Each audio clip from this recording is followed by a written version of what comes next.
a lot of management theory and practice has evolved out of uh, military practices and from the battlefield. So it's very, very relevant for us to learn from the experience of all these great leaders who have given their blood and their sweat for the safety and security of their respective citizenry.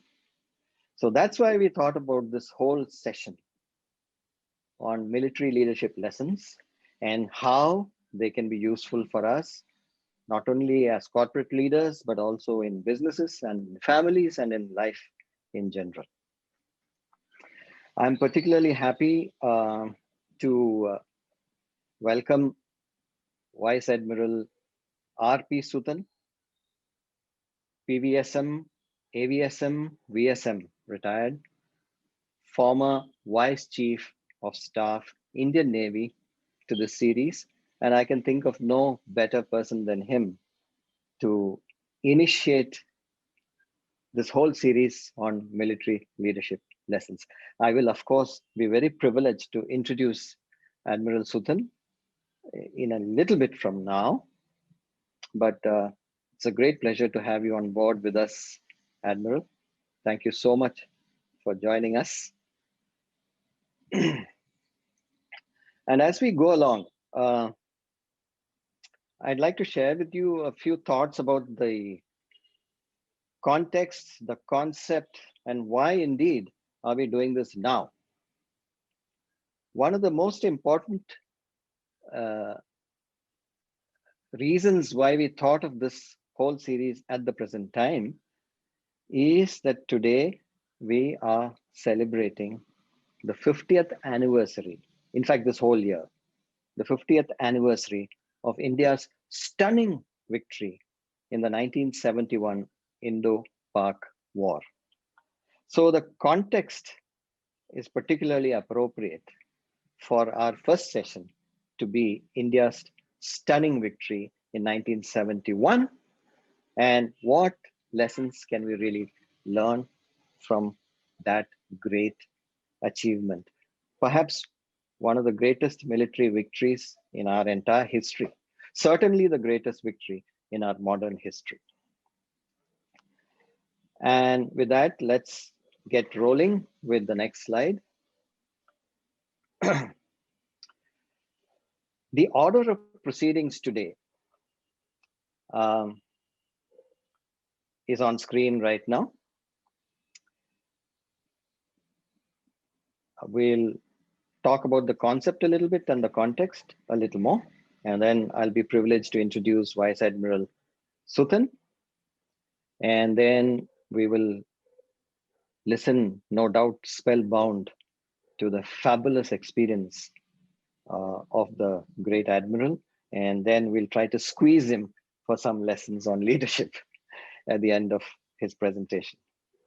And so let's look at the whole concept in a little more detail. This is really the iconic image of 1971. This is one of the most momentous occasions in the history of India. You see General Jagjit Singh Arora, who was a commander of Eastern Command, accepting the surrender from Lieutenant General A.A.K. Niazi. He is in fact signing the instrument of surrender. And something a little bit of interest to everyone is that General Niazi comes from this tribe of Niazis, to which the present Pakistan Prime Minister also belongs. So sometimes, at least in India, the Prime Minister of Pakistan is referred to as Imran Khan Niazi. What is very interesting about this, if we can just go back to the previous slide for a minute, what's really interesting about this slide, and particularly appropriate, is Admiral Suthan's former senior colleague is right there at this momentous occasion, accepting the surrender. And this surrender was in no small part due to the heroic actions of the Indian Navy. And I think, if I'm not mistaken, the admiral there in the back row is Admiral N. Krishnan, That's right. who's the who was the commander of the Eastern Fleet at that point, under whose leadership the Indian Navy blockaded the Pakistani forces in East Pakistan at that time. And so, as we move forward, the concept of this whole military leadership lessons is that leadership is the ultimate competitive edge. And it really is the difference between winning and losing a war. You can have all the equipment, you can have all the technology, all the latest state of the art, hardware and software. But if the leadership is poor, then I'm afraid all the equipment in the world is not going to help you. And this is where the Indian armed forces, I think, score over many of their contemporary armed forces around the world. And one metric that conclusively proves that is the officer casualty ratio in the Indian armed forces, which is extremely high, which shows that the officers are right there leading from the front. Like I said earlier, many of the concepts and practices deployed by military leaders are directly and entirely applicable in other spheres of human activity. And indeed, a lot of tools, techniques, and practices in management have evolved from military applications. So, military leaders have invaluable lessons to offer their civilian counterparts. And therefore, this series constructs a bridge of learning from battlefields to enterprises.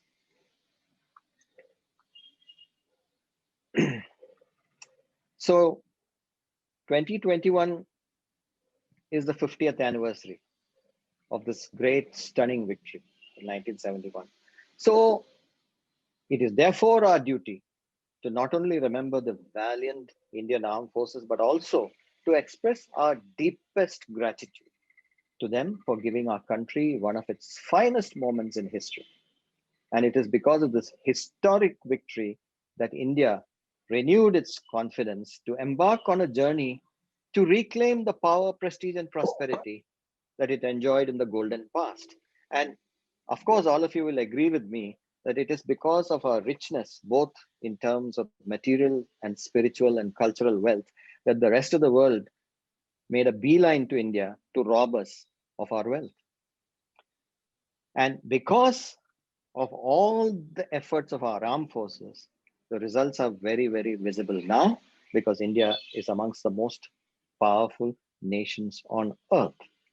And when it comes to power, military power is right alongside economic power. So in the first episode of the series, Vice Admiral R.P. Suthan, Param Vishisht Seva Medal, Ati Vishisht Seva Medal, Vishisht Seva Medal, former Vice Chief of Naval Staff, recounts the making of Indian military history in 1971, when India achieved a swift and decisive military victory over Pakistan and thereby facilitated the birth of Bangladesh as an independent, sovereign nation. Vice Admiral Suthan was on the front lines of that spectacular campaign and so is eminently qualified to provide inputs not only on battlefield leadership, but also on the impact of that victory on India's evolution as a powerful global military power. Now, it's hard to visualize military leaders as teachers,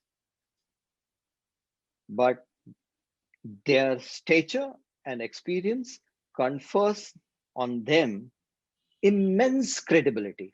And for a teacher, credibility is everything. Credibility that's born out of knowledge, experience, courage. And military leaders have all those in abundant measure.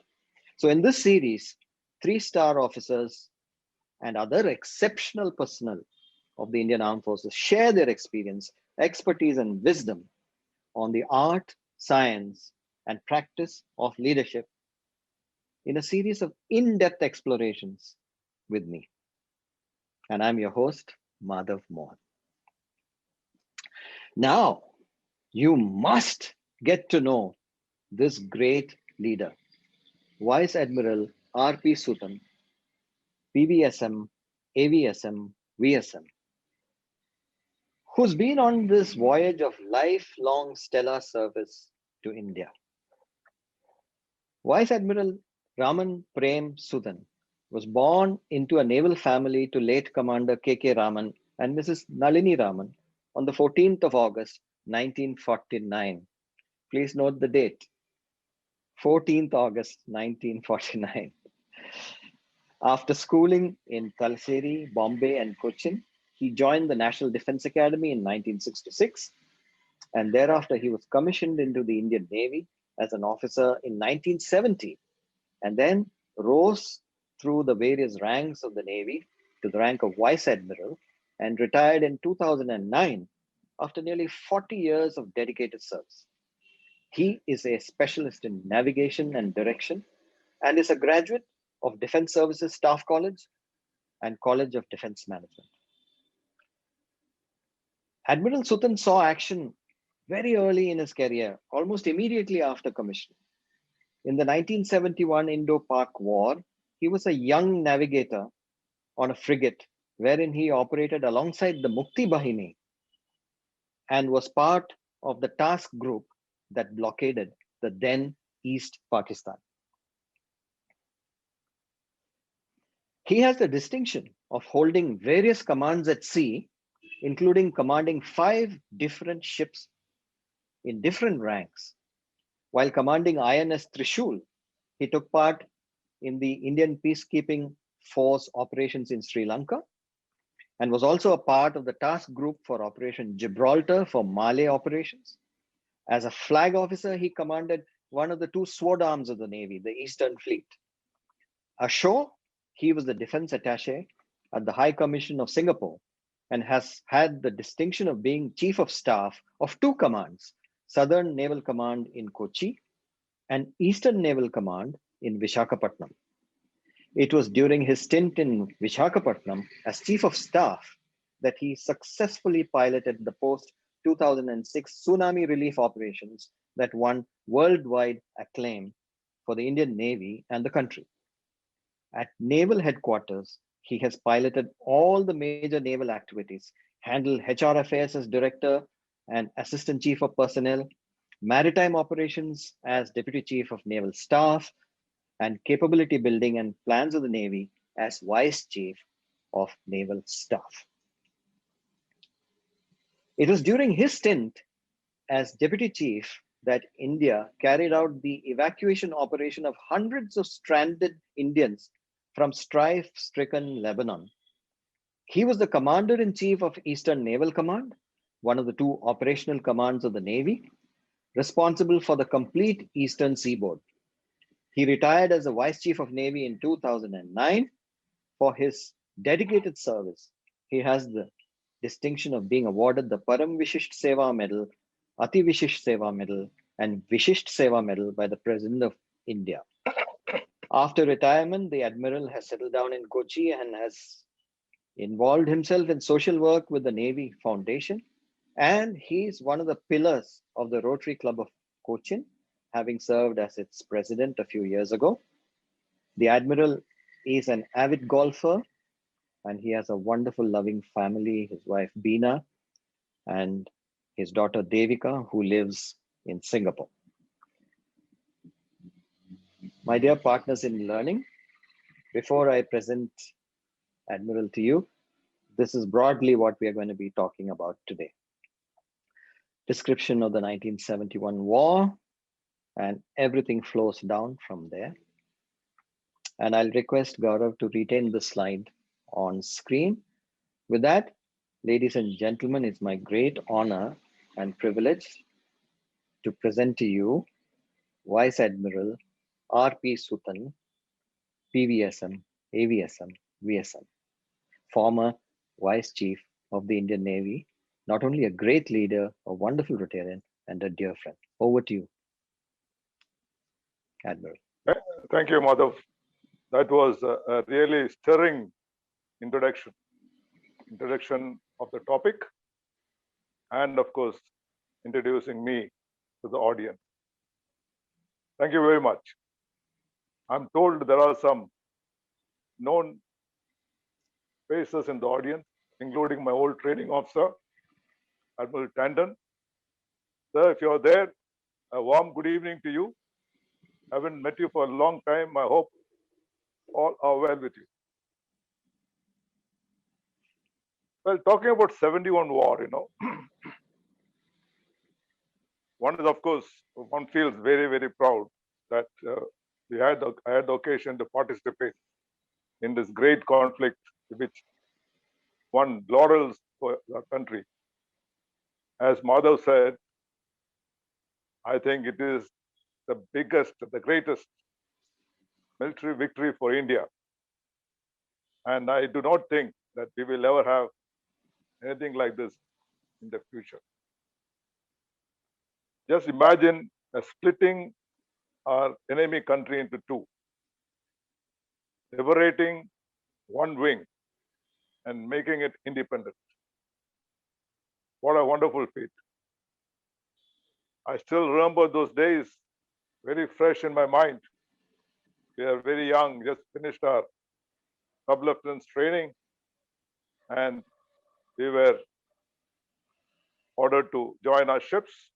I was lucky, I was fortunate to join INS Kavarati in the eastern seaboard, based at Visakhapatnam. Because when I joined the ship in July, the war clouds are over the horizon, and there was apprehension, there was expectation that the balloon will go up any day. Now, how did the environment or the geopolitical situation get to this stage? As you all know, Pakistan was a strange country. Two parts separated by miles, and only linkage was religion. The West Pakistan thought poorly of East Pakistan, and animosity or dislike for each other kept growing. There were murmurs of protest in East Pakistan, and General Yahya Khan, who was the martial law administrator of Pakistan, decided to hold General Assembly elections in the month of December 1970.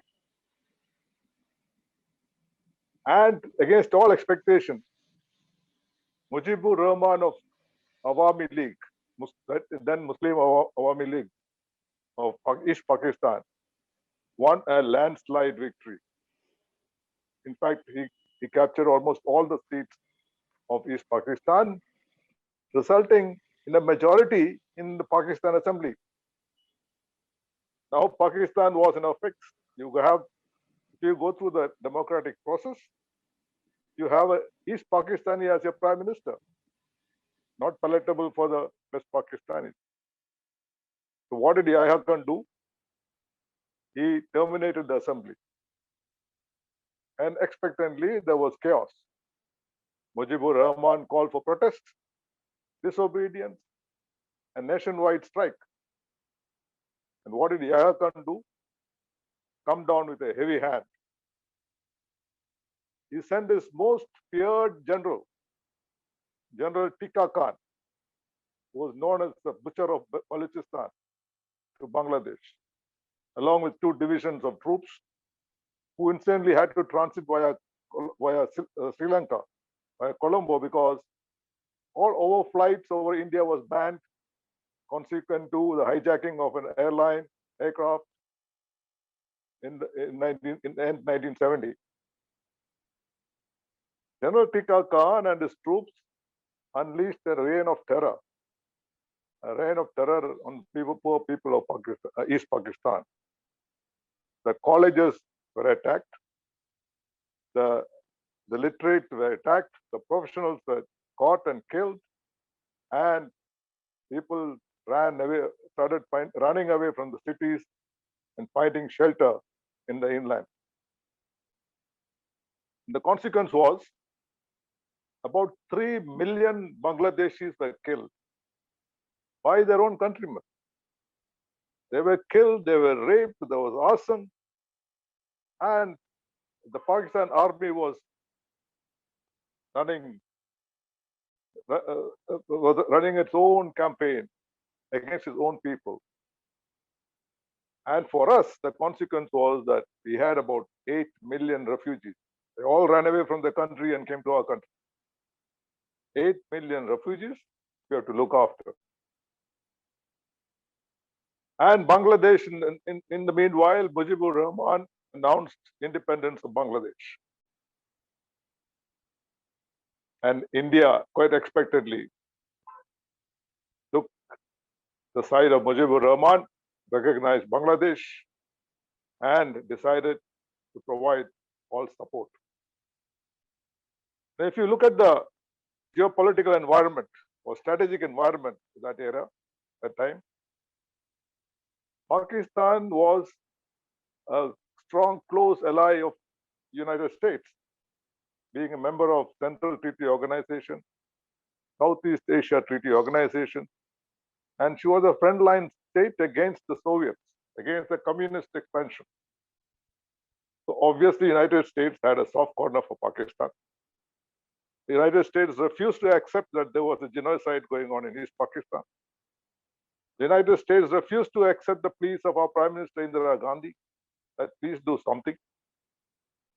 And there was an axis being built up between the United States, Pakistan, and China.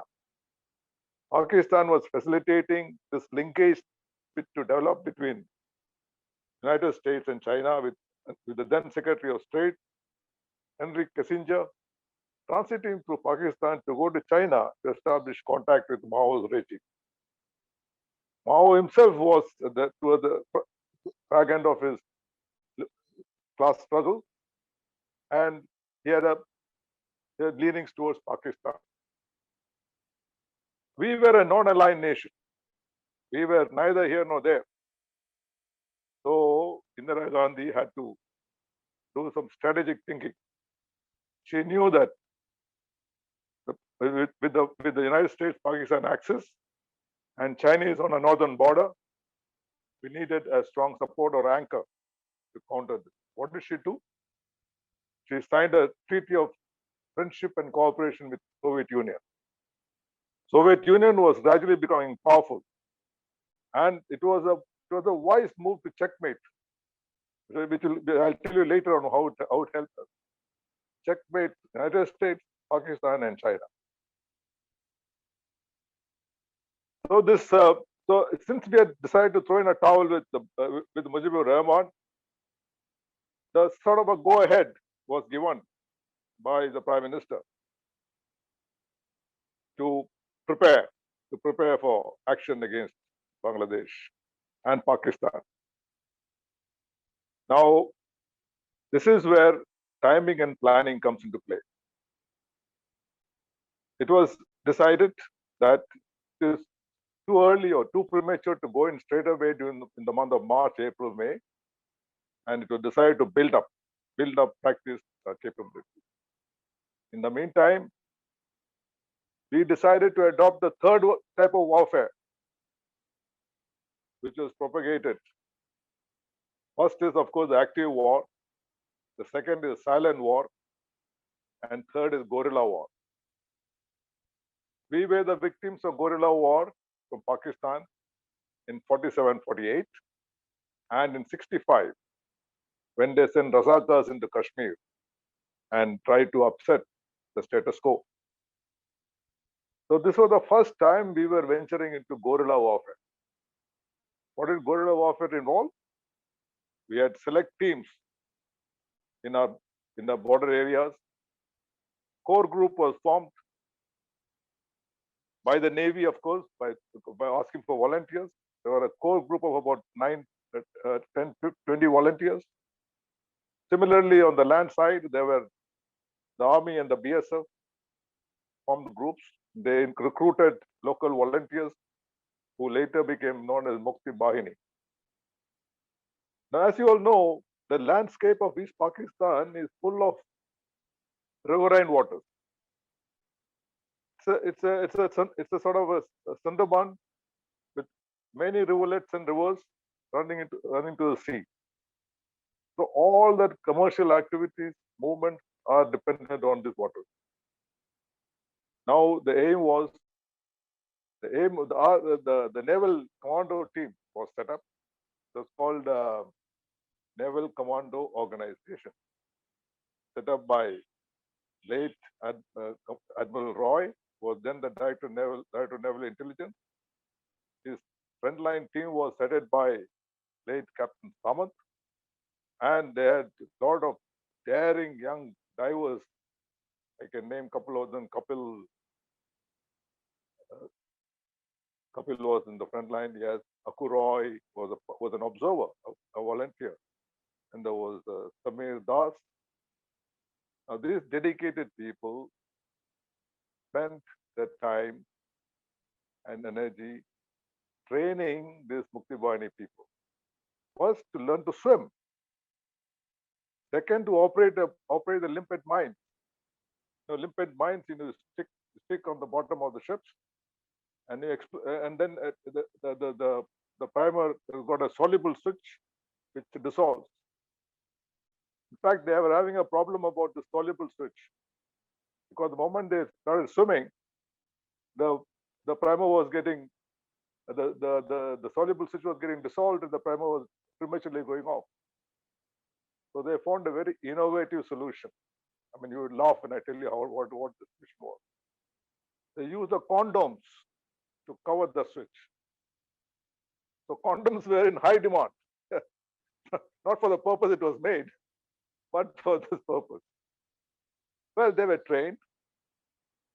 The first major operation of this guerrilla commando team was on the 14th, 15th night, when they were tasked to carry out attack on the merchant ships that were berthed in the harbors of Chittagong and Khulna. About 40, 50 of them risked the Pakistani troops, dodged them, got into the water, and stuck limpet mines. And there's another interesting story of the communication with these people. About 48 hours before the operations, just to tell them that watch out, this operation is going to take place in 48 hours. All India radio played a particular song, because those days communication was very, very, very difficult. So all India radio, these people are listening to the transistor. 48 hours before, a particular song was played. So they knew this attack is on, this plan is on. 24 hours to go for the attack, another tune was played. That means the signal to them, be ready now, 24 hours to go, prepare yourselves. 6 hours to go, a final tune was played, the boys go, all green. So they set out into the waters, got under the ships, struck this limpet mines, and swam away to safety.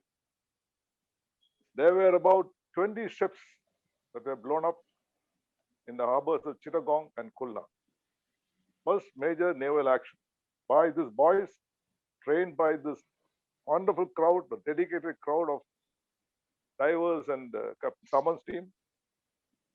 And it was a very motivating achievement. Now, after this was over, Commander Samant was now in a tasted blood. So he wanted action. So he conceived what is called operation. An operation was conceived to go and lay mines on the mouths of the Pusur River, which is on the western part of East Pakistan, which gives access to the harbors of Chalna, Bogla, and Khulna inland. Now, if the mouth of this riverine approach is mined, then the whole access to the ports will be cut off. The idea was to desist or and discourage commercial traffic going to Pakistan.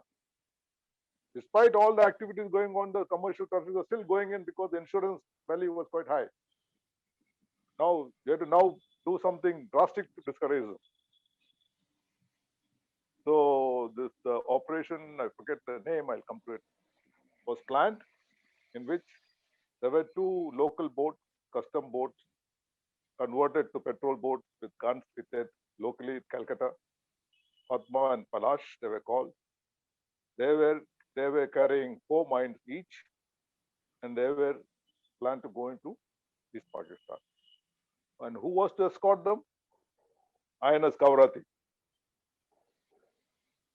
So it was in the month of November, much before the actual war took place, that I had the privilege, a proud privilege, of navigating India's first warship entry into enemy waters. It was, I mean, we're all quite apprehensive. Going to enemy waters is not a normal daily affair. So in the night, we escorted these two boats, crossed into East Pakistan area. There were some air contacts. So I remember people running helter-skelter for the helmet and also to find a life jacket. And of course, the ship was quite well camouflaged and maneuvering between fishing boats to confuse, if possible, enemy pickup. And these boats were shepherded to the mouth of the harbor.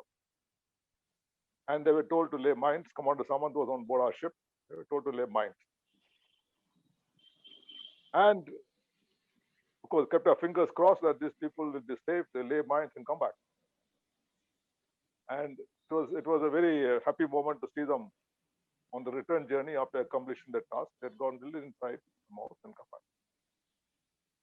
Now it was then decided that this is not enough. This is not good enough. There were ships at anchorage.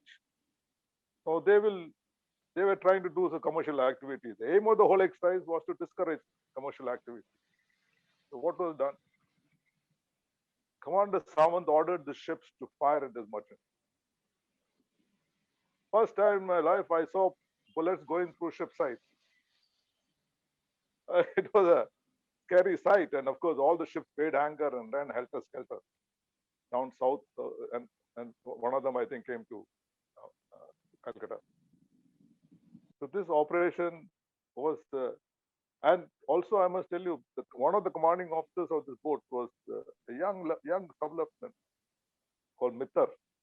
He was a nobody in the Navy, young hydrographer who was told, come here, this is his job. And it is a wonderful job. And I'll tell you later another interesting story about these two boats, which was actually very, very nerve-wracking. So this is what is happening in Bangladesh side. Okay, the Navy, Prime Minister had given clear instructions to the Navy. I must tell you a story about how Admiral Nanda, when he was called by the Prime Minister in the month of October or something. Yeah, October. After the three chiefs were briefed, Admiral Nanda asked Mrs. Gandhi, Madam, will you have any problem if we go and attack Karachi? So Indira Gandhi asked him, why are you asking this question? He said, no, because in the last 65 war, your government told us to remain south of latitude, is about 200 miles away from Karachi. And we are told not to cross it. In the meantime, the Pakistanis sent their ships and fired some shells at Dwarka. And it was a bad moment for us, for the Navy, for our Indian Navy particularly, and for the country in general. We allowed a Pakistani ship to come to Dwarka and lob some shells. So Indira Gandhi told Admiral Nanda in that war is a war. So the message was clear. You do whatever you want. Aim is attack Karachi. So Admiral Nanda proceeded to execute these orders. And of course, I'll tell you briefly about this operation. So in the meantime, from July to December, we were working up with Vikrant in the Bay of Bengal. After this particular sortie for laying the mines, we came back, joined the fleet, and we were working up. And Vikrant those days had a big problem. one of her boilers was not working. So she couldn't produce a top speed, and top speed is required for launching an aircraft with full load. So she had to literally go find wind. But the relative wind on deck is good enough for this aircraft to take off. And we had intensive workup in the Bay of Bengal during the month of August, September. And then we had returned to Vizag, and we were part of this other operation which I mentioned. And the rest of the fleet, the Vikrant plus 4 ships, they went and they were hidden in the Andaman. In the meantime, unknown to us, Pakistan had sent their submarine, the oldest and the most dependable submarine, Ghazi, in pursuit of Vikrant. And she was trying to locate where Vikrant was. So there was some indication that she might be in the Bay of Bengal. So what did Admiral Krishnan do? Was his Commander-in-Chief, Eastern Naval Command. He carried out a deception drama to the Pakistan Navy and to Ghazi. He created a situation where the communications were so managed, which indicated that Vikrant was operating off Vizag or Vishakhapatnam while she was hiding in the Andaman. So, these intercepts were being picked up by the Pakistan Navy, and they appreciated that Vikrant is here. So Ghazi was told, close Vizag, our target is there. Pakistan Navy must have given a big sigh of relief, and Ghazi was crawling off Vizag. Okay, now the war clouds, the balloon is going to go up any day. And I will be quite candid to say that, we probably knew that it was going to happen on the 3rd, 4th of December. Okay. I'll show you a clip which charts on 3rd and how Pakistan aircraft attacked us and how we go. And can I show that clip, Madhav? Can you tell you? Yeah, sure. Gaurav, can we have that video?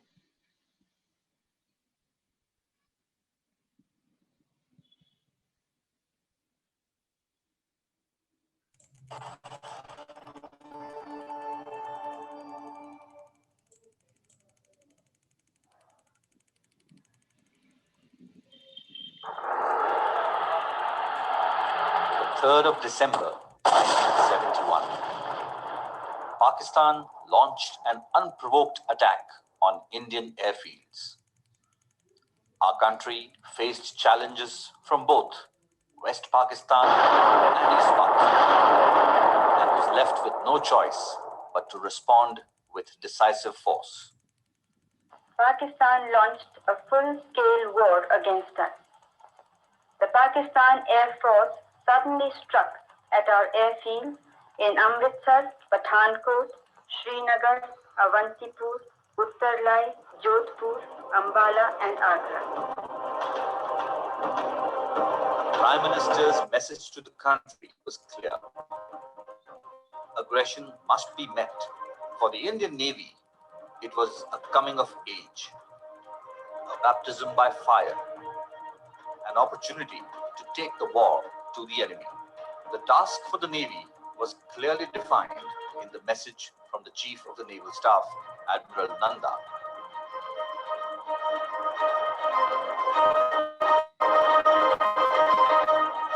The commander on the Western Seaboard, Vice Admiral S.N. Kohli, was directed to send a bold and spirited naval force into harm's way to destroy enemy units and harbor installations.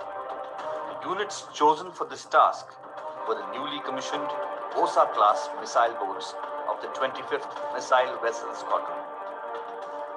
Though designed for coastal defense, these missile boats packed a formidable punch if deployed audaciously with ingenuity and daring, and emphasis on surprise and perfect timing. What followed became a glorious chapter in the history of the Indian Navy.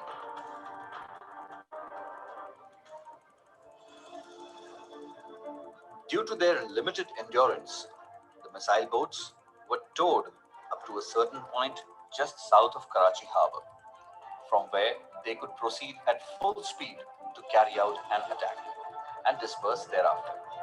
The crew of these missile boats had just returned after training in the erstwhile USSR and were fluent in the Russian language. All tactical communication during the mission was undertaken in Russian, adding to the deception in case the enemy intercepted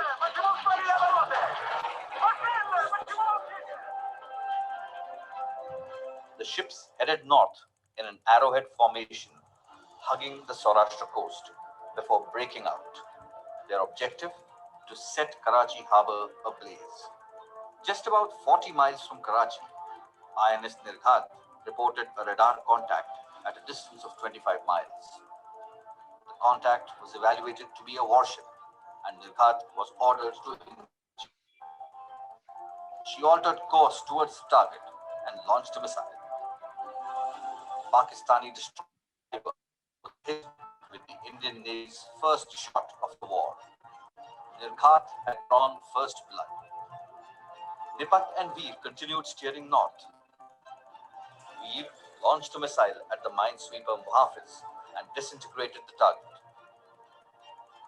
Just before midnight, Nipat launched a missile towards the harbour entrance and scored a direct hit, setting the Kiamari fuel tanks and other harbour facilities ablaze. A fire that took 4 days to extinguish. The Chief of Naval Staff signaled, Operation Trident a success, Karachi ablaze. I am proud of you.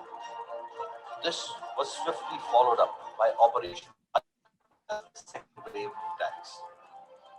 The total annihilation of ships and harbour facilities completely unnerved the Pakistani Navy. In a panic, they recalled all their major surface combatants to harbour. The success of these attacks had a dramatic effect on the war. The Indian Navy had accomplished the assigned task in style, and within the next few days of the war, a naval blockade was also imposed. Meanwhile, on the Eastern Front, the heroic actions of the naval units led by the aircraft carrier INS Vikrant ensured that the Indian Navy achieved control of the seas around both wings of Pakistan and scored an emphatic victory at sea. The country finally tasted triumph when General A. Niazi capitulated on the Eastern Front and signed the Instrument of Surrender on the 16th of December 1971. The stunning success of the Indian Navy's Operation Trident brought glory to the service, and the 4th of December is fittingly commemorated as the Navy Day, the day when Karachi was set ablaze.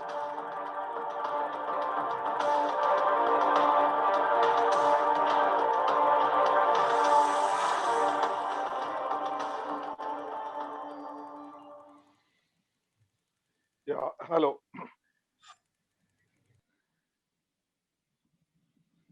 Okay, am I back? Yes. Okay, thank you. Okay, gentlemen, that is, ladies and gentlemen, that is in brief what happened in the 71 war, December 4th to 16th. But you know, behind this, it looks very nice, beautiful on the screen. But behind the scene, there were a lot of hard work involved and a lot of risky decisions taken. You know, those missile boats, they were loaded with missiles on top, on the containers which are on top. A slight splinter will blast the boats out of the water. But in times of war, one takes risks. In fact, that is military leadership. Military leadership is mission oriented. Accomplishment of mission is the center point of military leadership. Now, this is what happened in the Western Seaboard. In fact, coincidentally, I don't know if I'm on the screen, Madhav. Yes, On the screen? you are. Yes, If you you look, are. And if you look behind me on my right side, the photographs of ships. The right side on top is INS Nirgar, which you saw firing the missile. The first strike by Indian Navy, and first sinking by Indian Navy. It was that ship, which I happened to command much later. So it's a coincidence. I mean, there's no plan like this. So this excitement took place in saying, and on the 4th of December, we were on the eastern side with INS Vikrant.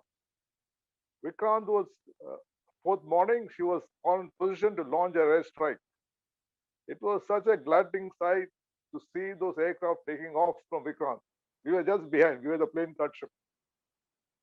Plane guard ship is a ship that is closely operating with the carrier, so that you can affect any, in case of any mishap, you can straight away go to rescue of the aircraft distress. So it was such a beautiful, wonderful morning. See the aircraft streaking off towards Cox's Bazar and Chittagong, and then keeping your fingers crossed till they come back. In the meantime, there was submarine contacts. People. It is wartime, so everybody is pulse trigger happy. So the ships are picking up submarine contact, ships are firing away, maneuvering away, and in fact, the submarine contact was at one stage so authentic. And for quite some time, people are saying we heard "bachao, bachao" signal, from the submarine. But later on, it didn't. Nothing concrete came out of. But so and of course, when the strike aircraft came back, there was a thunderous cheer. Even across the water, people could hear ships company cheering from all the ships. So that was a scenario, that was a mood over there. And now, to cap it all, we get a signal in the evening from our commander-in-chief. He says, Ghazi lies at my doorstep. Ghazi, remember I told you about the Pakistani submarine? So we said, what? Ghazi lies at doorstep? My God, from where does she come? She had apparently got seduced by the deception theory and come close to Visakhapatnam harbor. In the bargain, whether she was trying to lay mines or one of our ships, we were throwing depth charges and underwater charges in the water, the normal standard operating procedure. In fact, my ship passed through that waters on the 2nd of December. Little did we know that this submarine is lying and waiting for Vikrant. So we are also dropping charges. That is a normal standard procedure. And she had apparently blown herself up, or she was blown up, and she was resting on the deck, in the water. So that one big threat from the eastern side was removed, and near Bangladesh, now almost Bangladesh, the Air Force had neutralized the Pakistani Air Force, the Sabre, and they had only left with some 4 patrol boats, which were also, I think, one managed to escape along the coast. The rest were all neutralized fire. Now, remember, I told you about Padma Palash. I must make a mention of the very, very daring attack, daring operation they did.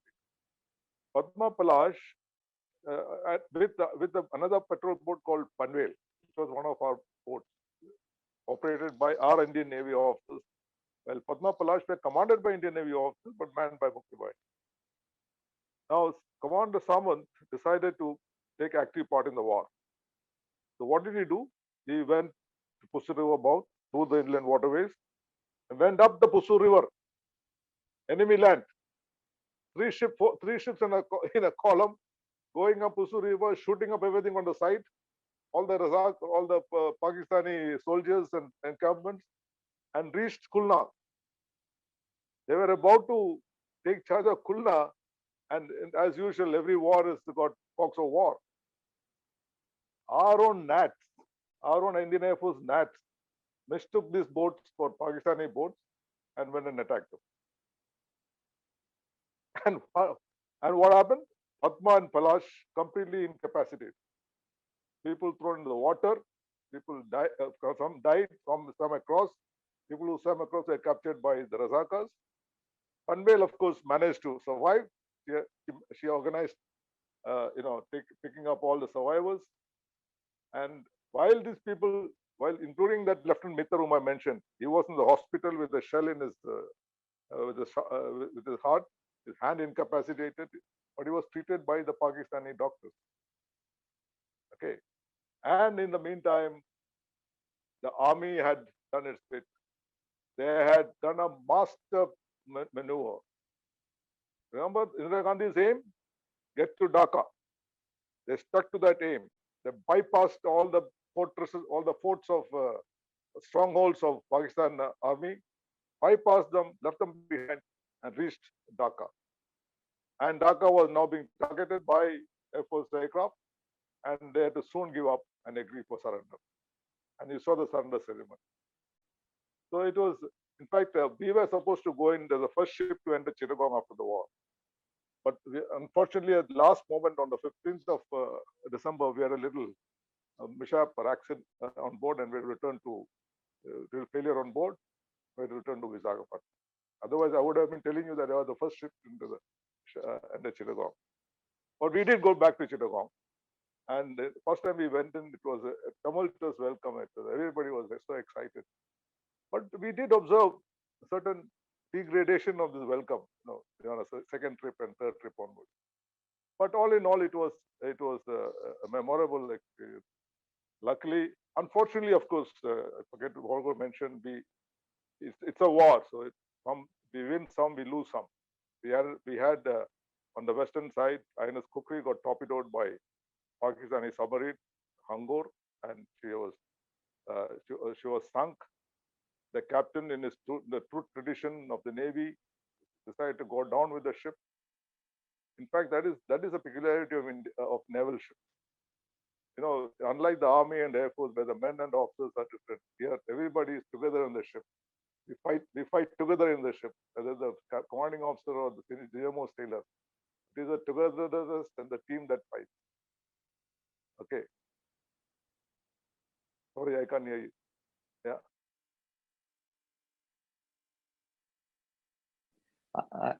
I'm sorry. Since you mentioned kukri, it's the finest tradition of the Navy. Captain Mahinder Nath Mulla went down with the ship and was awarded Mahavir Chakra posthumous. Going down with the ship, what is that leadership lesson? What's behind it? And what is it that organizations have to learn from that particular experience? Okay, very good question. Captain Mullah would not have gone down the ship if all his 250 men had escaped. Right? About 50 to 100 people escaped. The rest of the people are still inside. They were going down with the ship, so he can't leave them behind. So that is what I said about naval leadership. If the last man on the ship had come out, I'm sure he would have left the ship and come. So it is the loyalty to your men. That comes first. That comes first. Loyalty to your country, loyalty to your unit, loyalty to your men. This in this sequence. That is the sequence of loyalty. And this, in fact, is a motto on the Chetwood Hall in IMA, I think. That's right. After what is military leadership? It is persuasion to achieve a task through proper direction, proper motivation, proper purpose. So, as a young lieutenant on INS Kavarati, going into enemy territory, what did you feel in terms of all your commanders backing you? As a young person who's just seeing action, you must have been nervous, but did you feel the support and encouragement of all your commanding officers? See, in a situation like this, there is leadership at all levels.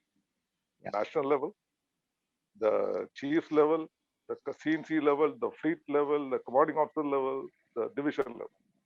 Okay. And so there is actually, as I told you, it is mission oriented, right? We knew you are going for a mission, right? We will not sacrifice that aim of the mission by any chance, unless, of course, we are. So this leadership business is inspired by the thrill of accomplishing the mission. You get it? Yeah. And this whole thrill of succeeding in the mission is what strengthens the morale, right? Absolutely. Morale, motivation. In fact, if we go through the principles of war, in fact, military leadership has to do a lot with principles of war. One of the first principles of war is selection and maintenance of aim. Right? You may select an aim that is beyond your capability, but not very much beyond, because then that is foolhardy. Right? You select an aim and then you maintain it. India as a nation maintained the aim of getting to Dhaka. Right? And all your units, Army, Air Force, Navy, was working towards that. While on the West, the aim was to keep them busy, distracted, so they don't interfere in this. That was the aim. So And that it aim really was strengthened the morale and motivation of the armed forces. the aim. When the aim is maintained, of course, there is other things come in. Your morale, your security and intelligence. You must know what's happening. Then your flexibility, the concentration of force, how much force to do here, whether should we do excess force or not. These are all elements. Although principles of war, I would say these are elements of military leadership because they're all overlapping.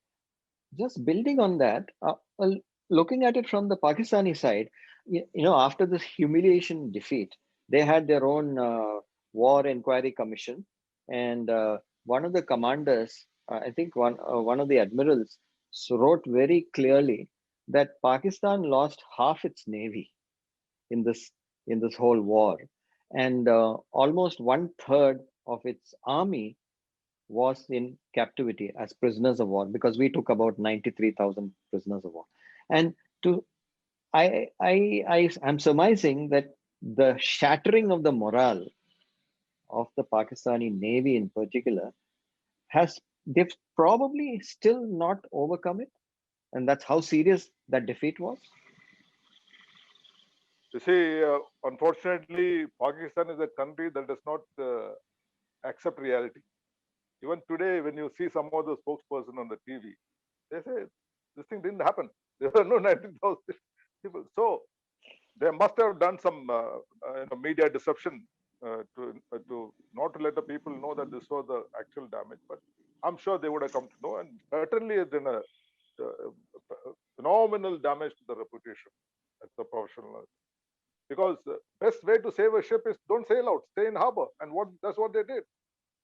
I mean, we invested in a ship, and they couldn't go out because we were, In fact, this missile boat attack is something novel. Before that, the only instance of missile boat attack was during the Israeli-Egyptian war, when the correct. Israeli boat sank the Kalat, Yeah.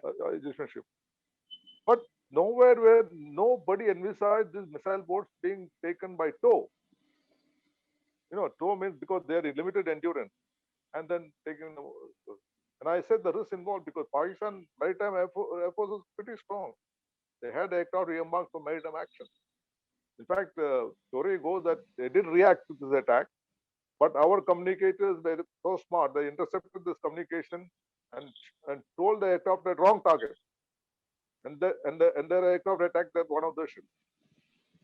Because when you're running away from after attack from Karachi in this night, the ships are leaving behind a long trail of propeller wash, which can be visible for miles. So they were susceptible to attack while going in, while coming out, and we had to do all this innovation to make sure our boys come safely back.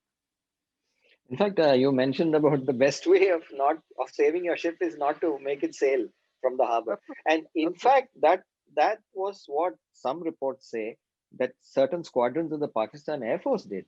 Some of them took refuge in Iranian bases because they were afraid of air attack on their bases. Yes. And, I forgot to go ahead, mention please go to you that in this whole operation in Bangladesh, especially Mukti Bahini operation, there were a total of about 50 ships which were sunk by this simple limpet mine. Right. It costs hardly anything. So it's very effective. And 50 commercial ships, various sizes, because there are a lot of watercraft, small boats, including petrol boats. And I must have take my hats off to those Mukti Bahini people. I met them later when I happened to go to Dhaka, when I had an audience with the Prime Minister. I have met some of these people. In fact, I'll tell you another. I'll add a little story to that. When Mitter's Palash got sunk by Indian Air Force, NAD, when the ship's crew dived overboard, Mitter was injured. His his his second in command, was a Mukti Bahini guy. He tried to save Mitter. Uh, so Mitter knew that he's almost gone. So this chap will also get stuck with him. So he gave him a kick, and this chap floated down the river. That's the last he saw his second command. Now this Mitter happened to be with me when we had the audience with Sheikh Hasina, and he met his XO, second command over the first time they're meeting after. Whom he took for dead. Yeah, yeah. That was such a joyous occasion, of course, for them, for us also, to see people, And I must take my hats off to these people who are involved in those burning operations, Kapil and Samant and everybody. I mean, they did So a phenomenal. how did this whole victory, and particularly the naval action, how did it chart the course of the evolution of the Navy thereafter as an organization, as a powerful blue water Navy, in terms of organization building? All right. It, of course, made a very drastic change in the approach, Navy's approach, because till then, if you notice, before the Soviet acquisition that came in, before the missile boats, they were all dictated by the British maritime philosophy of sea liner communication. That they were all ships with limited offensive capability, right? They could patrol, and they could, but they had no major offensive capability. This major offensive capability came in when we started getting systems from Russia. We had the big Kashin class destroyers, we had the missile boats, we had the missile vessels. So our Navy now got centered around this extended strike capability. From this Nirgat type boats had a range of 15 nautical miles, or 20 nautical miles. The Kashins had the range of 60 miles. The vessels had 60. So this range got extended. Now, of course, BrahMos, etc. You can sit in Bombay Harbour and fire at ships in Karachi. Things have changed. But the whole outlook, the offensive outlook that came about in the Navy, and our plans and capabilities were oriented towards acquiring this capability. Today, you find every ship of ours has got a missile anti-surface capability. I don't know if we have equal concentration to anti-submarine capability, but I see that now we are acquiring this MH-60 helicopters from United States, and that will be a game changer. That will be a game changer because, and with the P-8I Orion MR aircraft that we have, I think 12. I think they have ordered about 24 MH-64s. Yeah, the 20 MH-60, and this was a doomed proposal. We started this when I was a deputy chief. But somehow or the other, our system goes so really saying that never went beyond it. While our ships are suffering because no KSW capability. And helicopter is a force multiplier. Sure. So you have these expensive ships, each costing about 4,000 crores, 5,000 crores, and you don't have this major capability. They were all sitting back. Yeah. Yeah. And so I'm glad. Yeah. Looking back, Prem, what are some of the leadership lessons you'd like to share? I mean, with our very interested participants. We still have, we can extend by 10 or 15 minutes. But I think we'll squeeze out the leadership lessons. As I said earlier, military leadership is mission oriented, right? You have your mission, you have your aim. Clarity in mission objectives. When you have that, you have people with you. So they're going to be persuaded with proper direction, proper guidance, and proper motivation. You ask a guy to climb a hill, Kargil War, that peak. You have an aim to reach there, but you got to inspire the people. This inspiration comes from your loyalty, your You build up this loyalty throughout your life. Your Over a team, period of time. over a period of time. In a ship, you don't get, first day the commanding officer goes, he can't respect everybody. The people will do, but that sort of a loyalty, it doesn't get built up. It builds up when the people see you in action. Like a commanding officer, commanding officer on board, when does the sailor see you in action? Either during ship maneuverings, right, or during your operational capability in the ops room. Word goes around, that this commanding officer uska ye chai. Okay, so how you react in an operational situation, and then obviously people will build confidence in you. In fact, that's a very key leadership principle, which all the leadership gurus talk about. If your followers see you, they will follow you, even if they don't necessarily agree with you. If they see you, they'll follow you. So that's the role of the captain, right? Yes, you achieve missions which are beyond impossible. I mean, near impossible, and the confidence further grows up. You get what I'm saying? Sure. Yeah. So that is how you build up the confidence of people. Of course, army has got its own shell. They've got their own regimental system. Where Izzat, that we all work on Izzat, the name of the ship. Okay, we have various ships in the field, but every ship has got its own proud moment. They all want to keep the name of the ship flag flying high. Let's say you have competition. You have various competitions, pulling regatta, where the whole ship is involved. There, people feel for the ship. So would you say, I mean, and this is where I think all our HR people and some of the CEOs who are attending, some of the leaders from corporate in the sector who are attending would be interested in all the training that's happening in the Navy and in the larger Indian Armed Forces. Yes, domain expertise is valued, and there's a lot of trade-related defense executive training. But would I be right in saying that leadership as a discipline is the most important training area for the defense forces? Absolutely, no doubt. And we are being trained as leaders right from the cadet days. Right when you join the NDA, this leadership training process starts. Okay, you are given positions of responsibility at various stages. And of course, we enjoy an inherent advantage in that there is a positional power. Commanding officer enjoys positional power also, but we wouldn't like to use that. We would like to use the power of the personal with you. Okay, because the Navy Act gives you a lot of powers. But one would like to use that if there is an actual requirement. No, but this is very interesting what you're saying about positional power. And I'd like to challenge you and squeeze you a little bit, Prem, if I may. Having spent a lifetime in uniform and tasted the pluses and minuses of positional power, you retired and you chose to join Rotary, and you led the Rotary Club of Cochin with great distinction, with no positional power.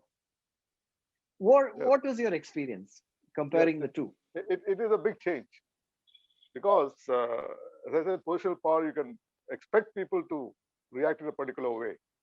Now here you have to persuade people to react in a particular way. Here your persuasive power becomes more important. How you have a team of Rotarians with you. When they're all equal, they don't have to listen to you. You have to convince them. You have to convince them with your story or with your line or whatever. And then only they'll come. That's the difference. But I think what's common is you have to be the role model. Absolutely. They must have confidence in you. If you are making unnecessary demands, they'll say no. So I think the learning there is whether you're captain of a ship or a chief or vice chief or the leader of your organization, you have to be clear about your mission. Yes. You have to provide the resources necessary for your people to achieve that mission. You have to back them up.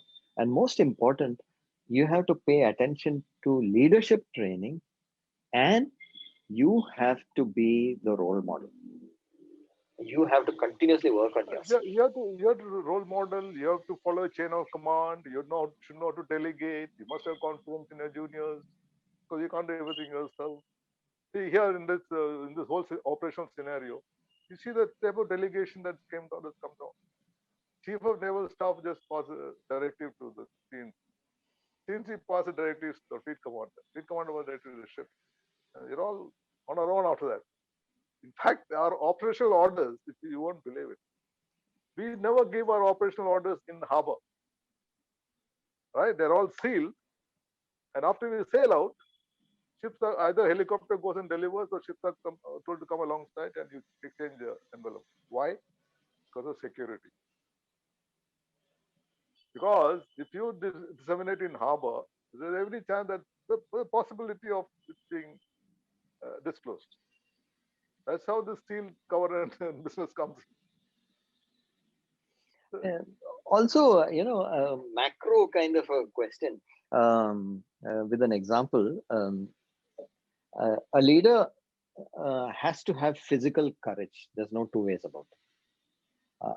So when you're going into action, you may be scared, but you need to show courage. Absolutely. Right?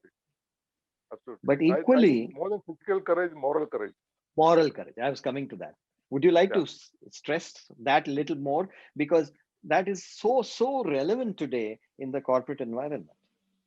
So obviously, when you're going into a mission, you can't show that you're scared. Even if you're scared, you can't show it.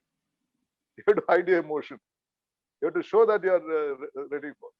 That's quite obvious. I mean, otherwise, people will say, "What kind of a commanding officer are you? You're already scared." That's why you go to in peacetime. You build up this confidence. Whether in an aggressive approach, what ship handling, or an aggressive approach in your operation. So people will have confidence in you. But if you're timid, that confidence is difficult to develop. That's why in positions of power in the Navy, as a fleet commander or something, you encourage this approach in your commanding officer. Will be not dash. And also to stand up to your boss where necessary. Yes, absolutely. Absolutely. I mean, we are all, all of us appreciate a good no from a subordinate. If he says for good reasons, there's no problem.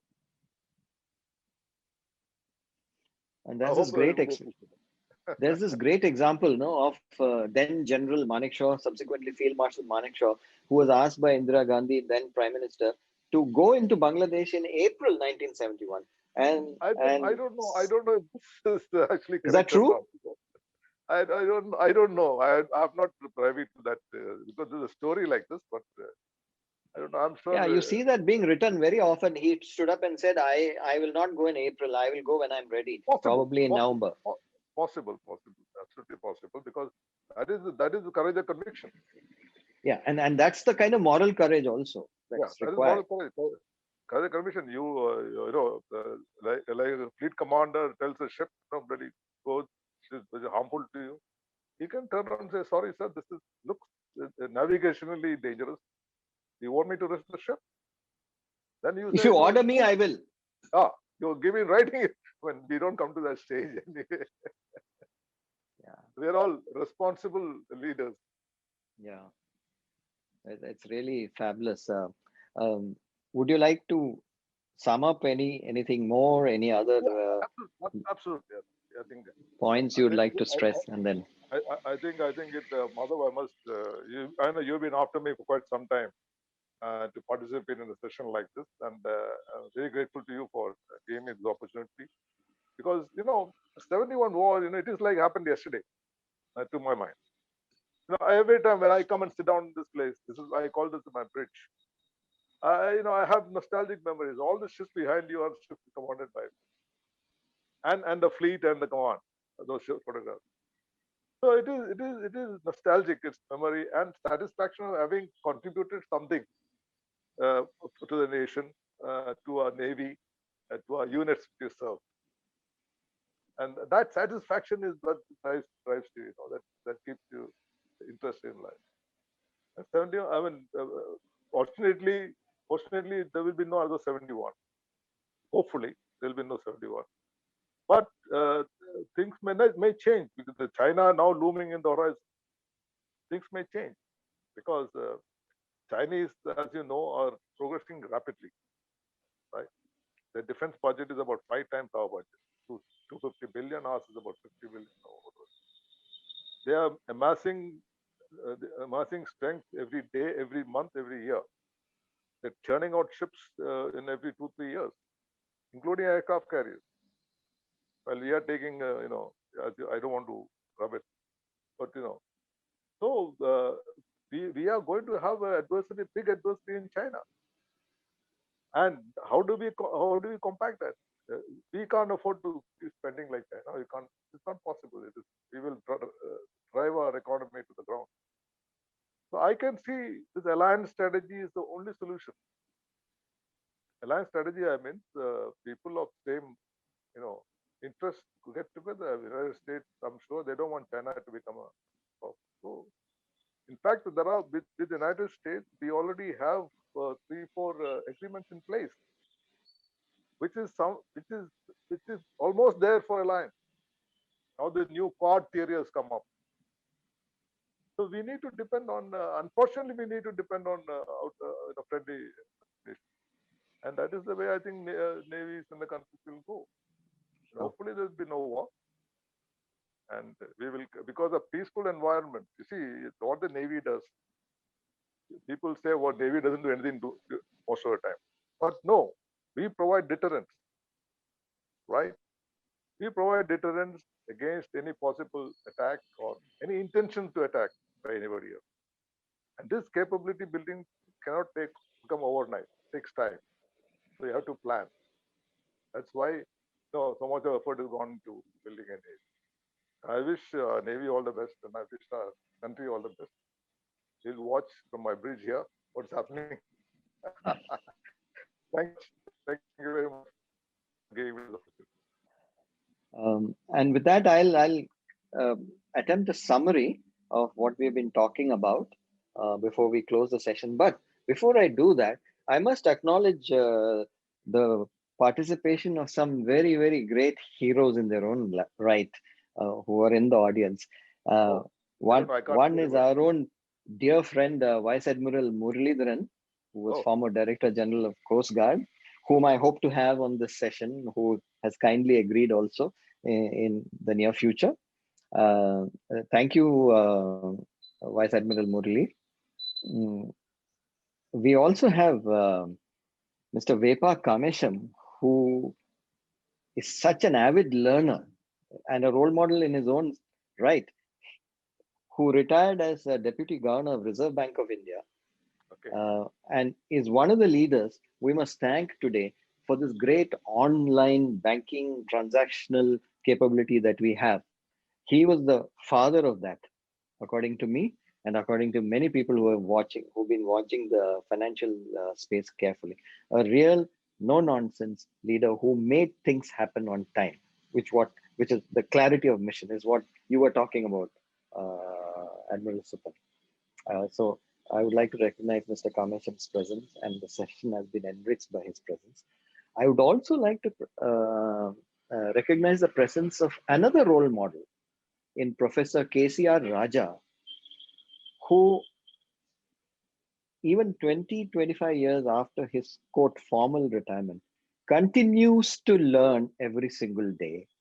And I would consider him to be one of the fathers of management education in India.